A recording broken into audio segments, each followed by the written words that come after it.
ఇక second half starting కొంచెం log అనిపించింది నాకు.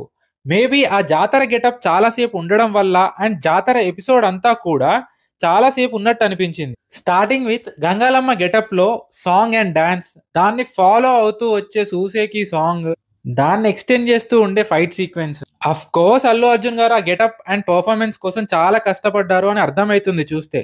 బట్ స్టిల్ అంత సేపు అక్కర్లేదేమో అనిపించింది నాకు. Other than that rest of the things అన్నీ ఓకే, బావున్నాయి. 'కిసిక్' సాంగ్ ఆన్ స్క్రీన్ అంత హైలైట్ అవ్వలేదు అనిపించింది. బికాస్ ఆఫ్ ద కొరియోగ్రఫీ అవ్వచ్చు. 'శ్రీలీల' అండ్ 'అల్లు అర్జున్' లాంటి డాన్సెస్ ఉన్నప్పుడు ఇంకా బెటర్ అవుట్‌పుట్ ఇవ్వచ్చు అనిపించింది. సేమ్ గోస్ విత్ 'సూసేకి' సాంగ్ కూడా. 'ఫీలింగ్' సాంగ్‌ని పాన్ ఇండియా లెవెల్‌లో తన టాలెంట్ చూయించడానికి శేఖర్ మాస్టర్ గట్టిగా యూజ్ చేసుకున్నాడు అని చెప్పొచ్చు. కాస్ట్యూమ్స్, సెట్స్, స్టెప్స్ అన్నీ చాలా డిజైన్ చేశాడు సాంగ్‌లో. And undoubtedly Allu Arjun and Rashmika చించేశారు డాన్స్.